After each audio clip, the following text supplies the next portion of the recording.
I've watched some other guys pull flywheels, and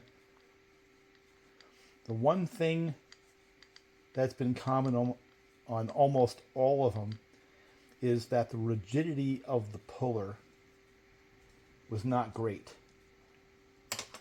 It has to be quite rigid. It had a nut there, so I pulled the nut off.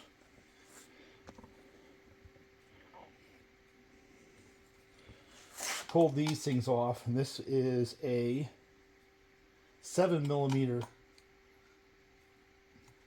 socket. So those two came off here.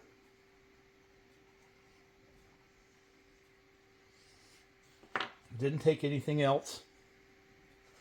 And I rigged this up where I had that down so that if I went too far with the cap screws, I didn't crush these things. So basically, if you look at the distance from the face of this puller and that, it goes like that, and it is over and doesn't crush these things right here.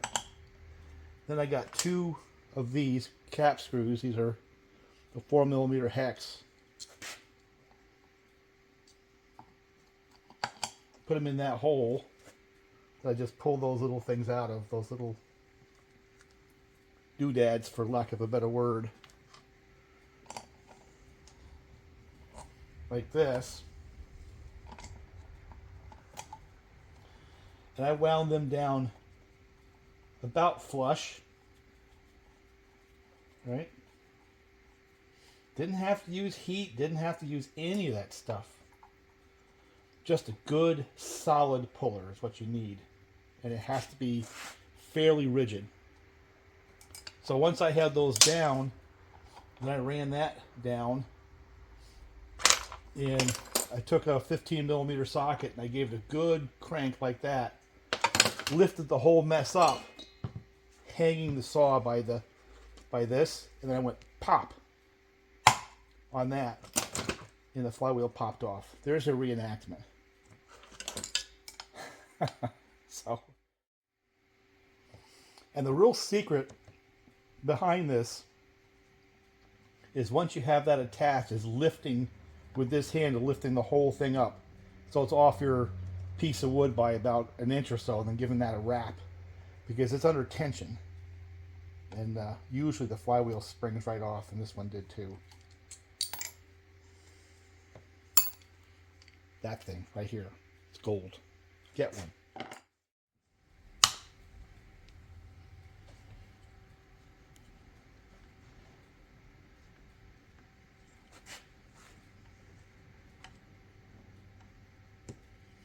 All this crap I got on the table that I have to work my way through. Pistons and cylinders and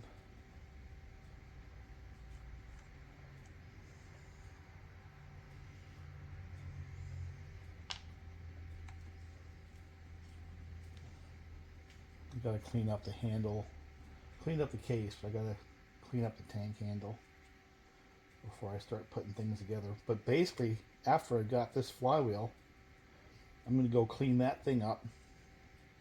I'm going to decide if I want to use this ignition or not. I don't know yet. But there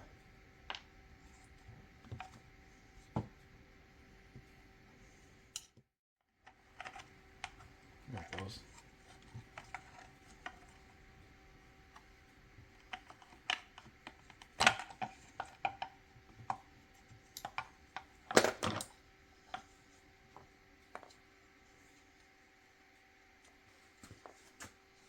That's interesting. Well, it was a pretty expensive day, so finally getting back to this, went out in the little Kubota and proceeded to blow up a tire, and that's more expensive than you think. Damn things are like $125 a tire, and just overloaded it, got the sidewall ripped, so spent some time with that. Then I was trying to get this flywheel on, right? Just finished taking it off the other one. Couldn't find that nut. So I hunted all over the place. I probably spent an hour going through this mess here over and over again trying to find that stupid nut. Finally, I went out looking for one. And Tractor Supply didn't have one. Lowe's didn't. And went to a place because I had to get an oil filter for another project. I have this old Suzuki 500cc 4-stroke single Vincent 4-wheeler. Well, needed to change oil on that because that's another whole story. And went to AutoZone. And one thing I can say is they've always surprised me. I never expect them, Advance Auto or any of the others, to have, unusual stuff. And AutoZone has surprised me when I was working on that 1954 vintage wooden boat. It was the only place that had those big, giant, overgrown spark plugs. Had them in stock. And it had the 6-volt batteries, the 8-volt batteries, because we're going to convert it up to 8-volt to get a little more punch on the start. And today I had found these M10 by 1. Everybody else, their fine is M10 by 1.5. So AutoZone's done it again. But anyway, so the next thing on the list here, now that I've got the flywheel and the ignition, aftermarket ignition on there, is to get the handle cleaned up and put that on there. And then I don't believe we're going to be that far away from throwing a cylinder on it and seeing if it fires up. But I figure this is a good place to stop. Still looking for a beater muffler. I got a really nice one, and I just don't want to eat it up because I'll have to drill out the hole, and this one here isn't just too nice a shape. I'll use it for another project. I need to find a bent up, beat up muffler for that thing.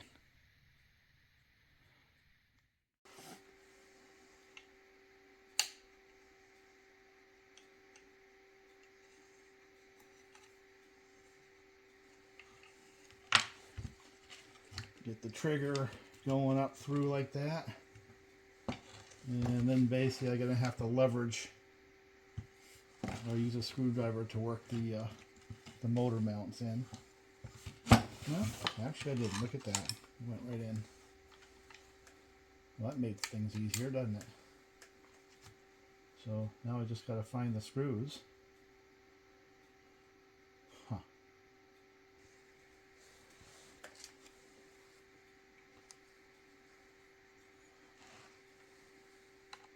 That's what I like about these. They're pretty uncomplicated.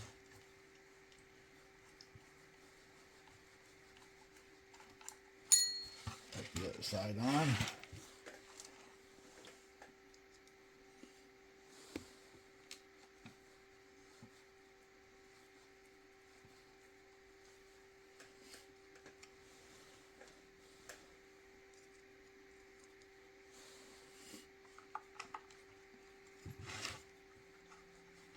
I figure if you don't need a manual to put one of these together, or a YouTube video, that makes for a good design for me. I like it. Got one more to stick down there. Find it.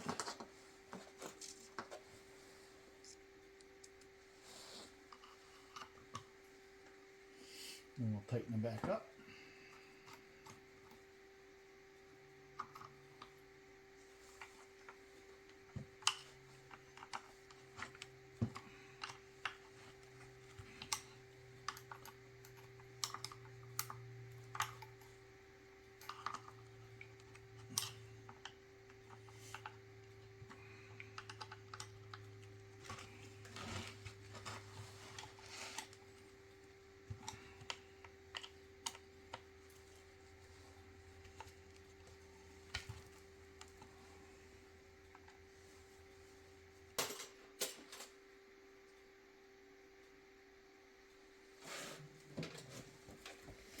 See, this was a metric 5mm that I had filed down just a little bit in order to fit these goofy things years ago. This was back when I was still at Highway and I was doing night shift work. And this was the only way I could get those 272, 261s and stuff like that. I had to make my own wrench. Like that. Got one. So here's my question. This I'm going to have to jam through there somehow. Do I assemble the cylinder with a carburetor and slide it on? Or do I put this stuff on afterwards? My instinct is to put this on after. But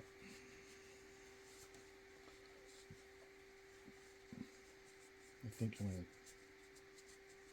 clean it up, carb clean it, and assemble it. At least this part of it. Get 1184 on the gasket. And really make an attempt to make sure that this intake block seals well before I put it on the cylinder is what I'm going to do. Carb cleaner on this.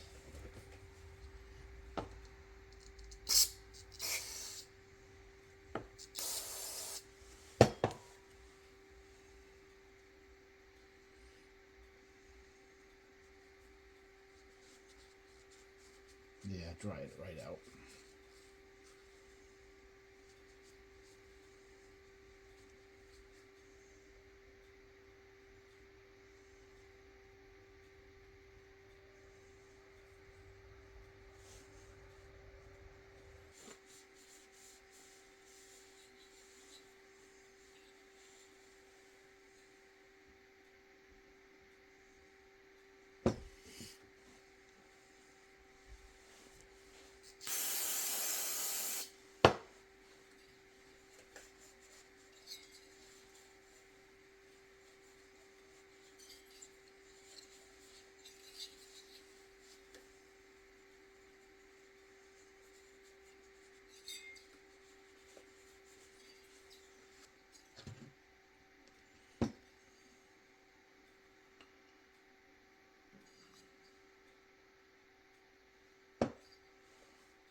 Base gasket.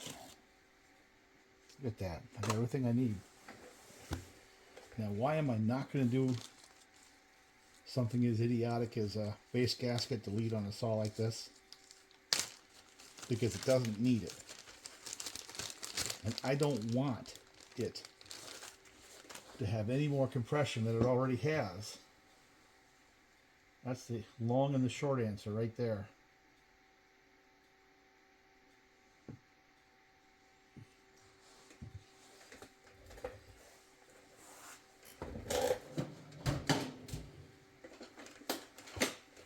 So I really want to make sure I seal this up good, you know?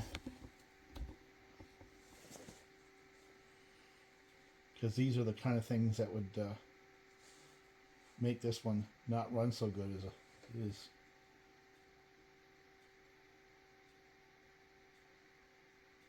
A leak on the intake side. Now the other thing is I don't want to clog up the pulse hole. So it's going to be a very thin film, you know?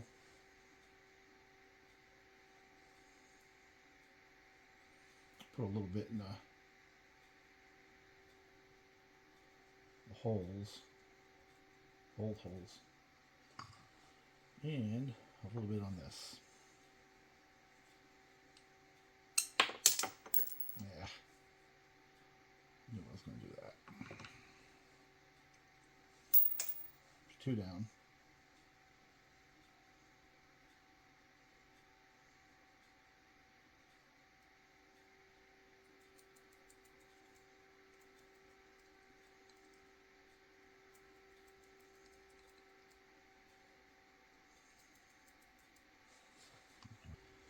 So anyway, a little 1184.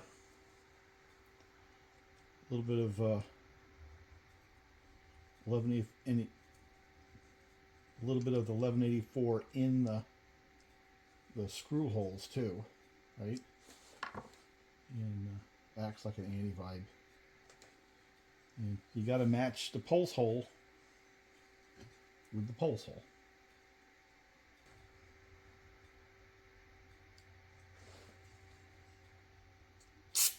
Yeah, it's good. It's red eye.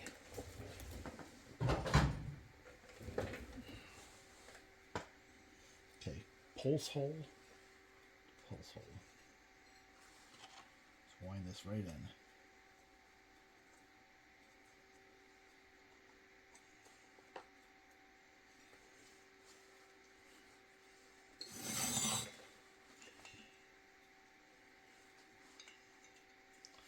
Now, one of the things I find interesting is on this design, if you notice, there's not screws that go through the carburetor into the cylinder. They use the intake block as sort of a insulator so the heat doesn't go in a direct path, you know, right out the mounting screws. That was a issue on some of them.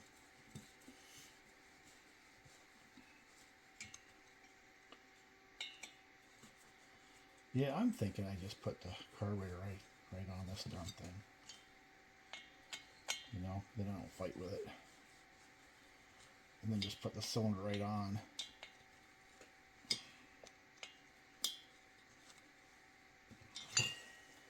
That's on there pretty good, right?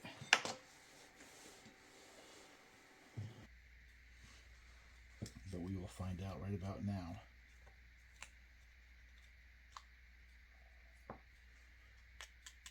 Yeah, it's not bad.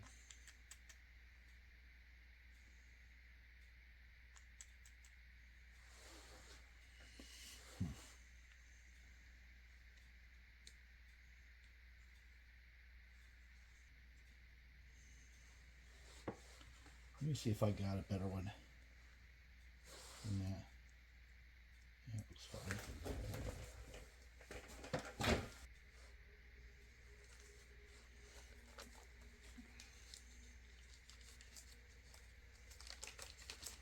Looks to me like I gotta get some more diaphragms here.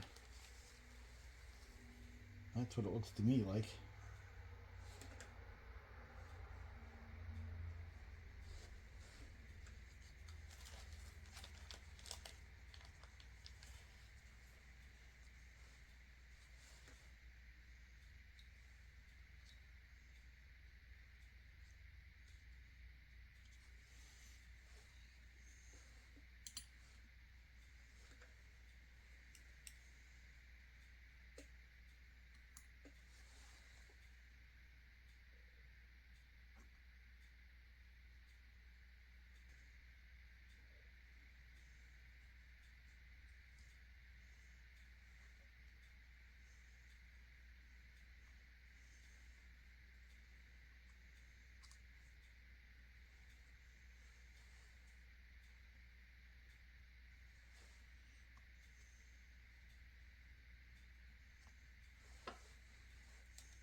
Yes, that's fresh.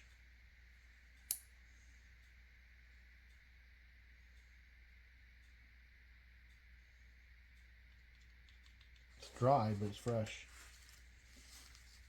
I wonder if I have a little more compliant version. Filter looks like it's got a little crud in there, so maybe I better pop this off if I can. My problem is I don't know if I have something to replace it with if I have to.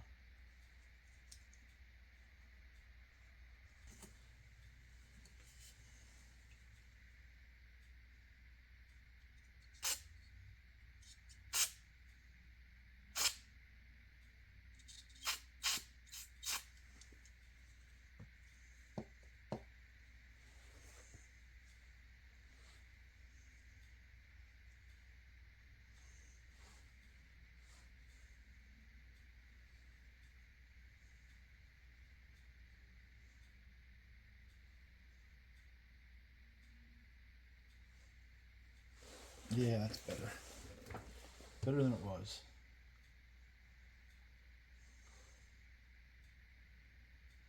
Yeah, that's actually pretty good.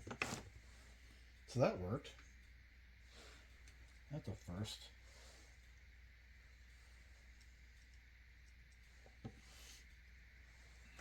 That's really stiff. What happens, they dry out like that, and even though they don't have a lot of time on them, they're really stiff. So sometimes these little flappers don't seal properly. Once they get wet, they do fine. Let me see if I've got a better one somewhere.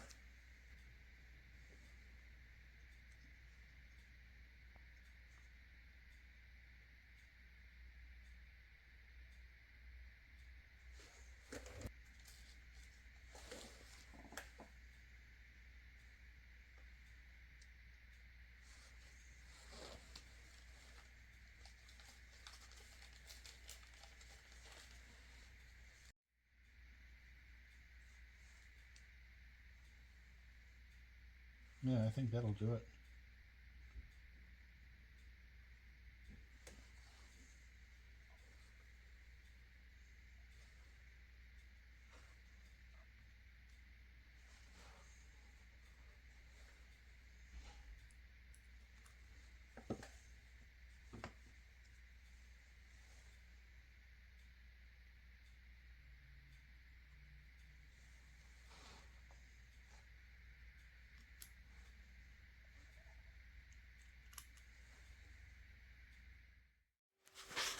See, it's been confusing to me on these because the arrow always points to the exhaust, right? That's what we've been told. But the locating pins on this 285 piston are up there as well. So I'm going to follow the convention and hope I'm right. I've asked Bob. He says there's a service bulletin on that. So since I want to move it forward, we're either going to be putting it together wrong, or the arrow convention is correct and we will put it together correct. How's that? I'm going to move this forward just a little bit today. So I know this is not going to be the best video. I'm kind of in a time crunch. So let me see if I can get the piston on and the cylinder on. Because after that, there's really just not very much. I actually put some oil in there too. I don't like putting these things together dry. And I'm not going to use 1184, so I'm not going to go crazy cleaning that. Okay, arrow to the front. Now I've got to find the wrist pin.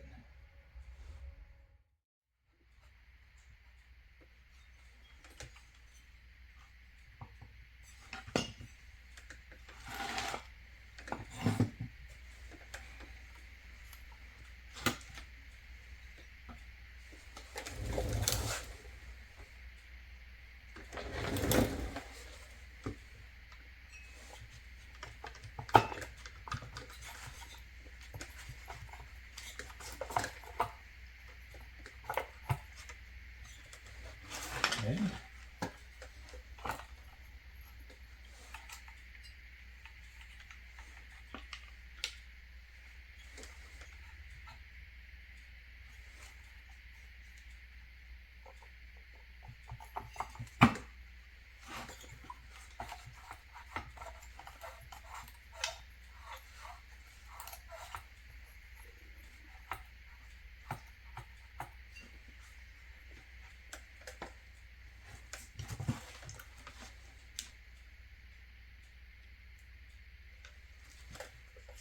Okay.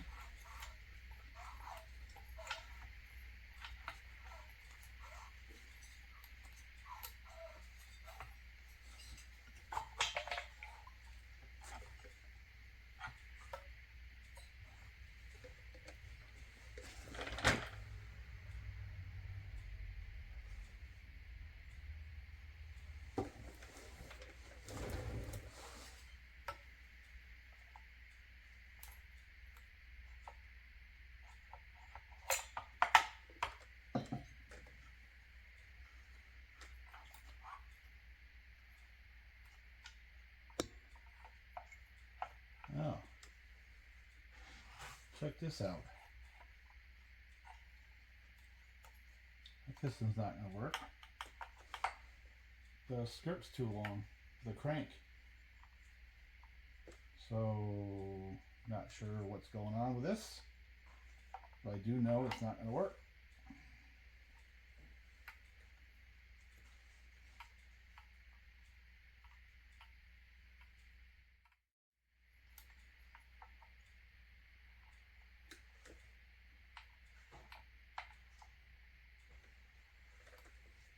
Okay. Let's see how much of a difference there is between these pistons.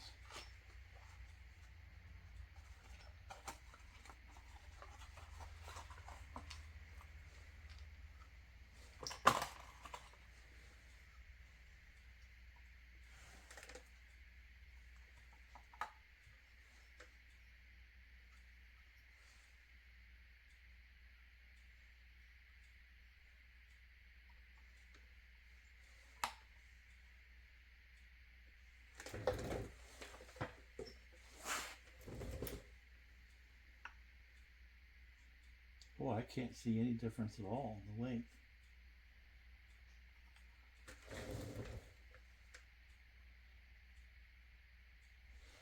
The only thing I can see is the machining right in there. I wonder if that's the difference. Is this one here has a thicker, a much thicker,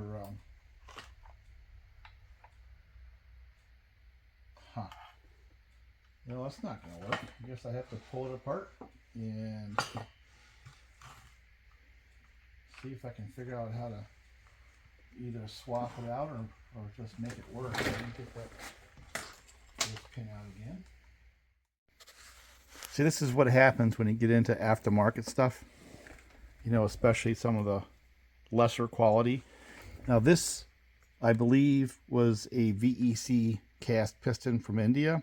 I'm not sure where this one came from, but it looks like it's a little bit better quality. Thinner wall, lighter weight. This is pretty clunky and heavy, but I've had experience with the golf pistons in the past, which are the same source, and they work, you know. So I want to use it just because I want to. This one here kind of failed because of that ring failure, but I think it was put in backwards. You know, it had a real weird wear pattern. So what I did is I ground on these in order to get clearance. So that's the exhaust side, you know, maybe about 20, 30 thousandths down. And here's the intake side. I dropped it about a 75, 100 thousandths. So that's going to add a little duration to the intake. You know, just roughed it out. You know, I could put a flat file on there and make it look nicer, but you know something? I just want it to go. Running out of patience. So let's see if it'll go on now, because what was happening was the counterweights of the cranks were hitting on the flange right there.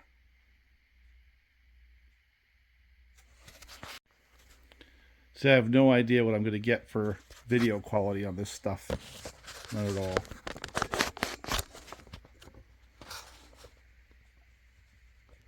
Let's see if that gets where I want to be.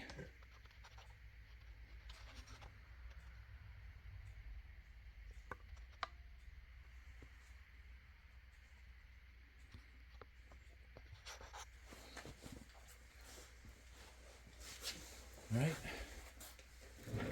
Try this again.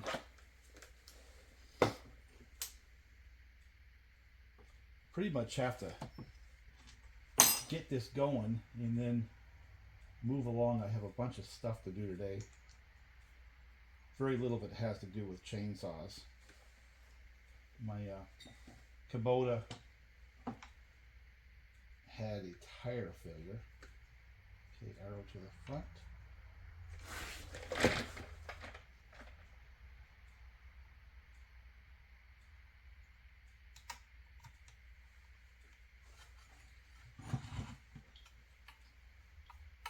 To the exhaust.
So I'd have to change the flywheel to use that aftermarket ignition is what I kind of came up with.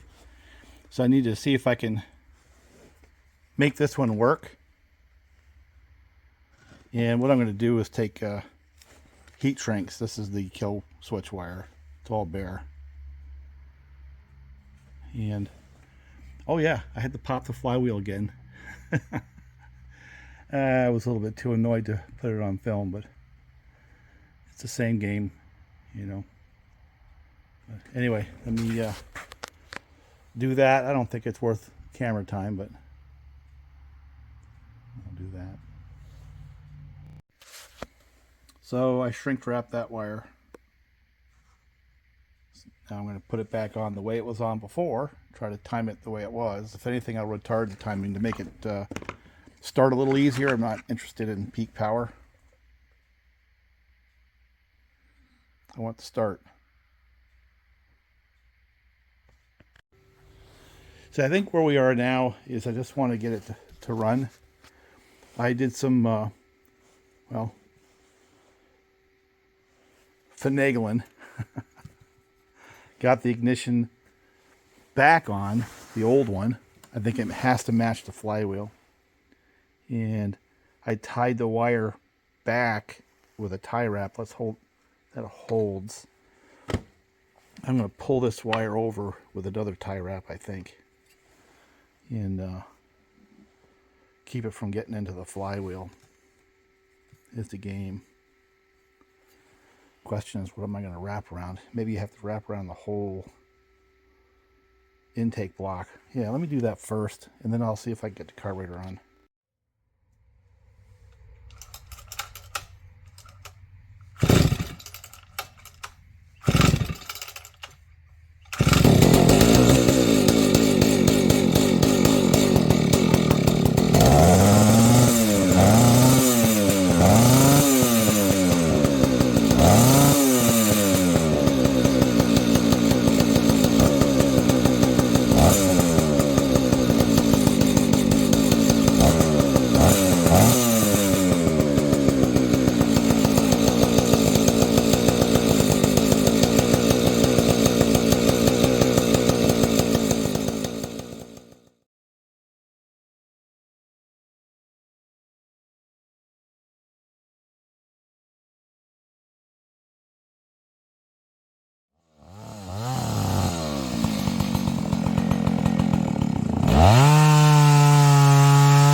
There's my dilemma. It'll start easy, it pumps, it'll idle, and then it just stalls. And then what'll happen is If I wait for a couple of minutes, fire it up, it'll do it again. Now, my guess is what's going on here is I've got an ignition problem. But I don't really have an easy way of solving that because I don't have what's supposed to be on that saw in the shop, or so I don't think.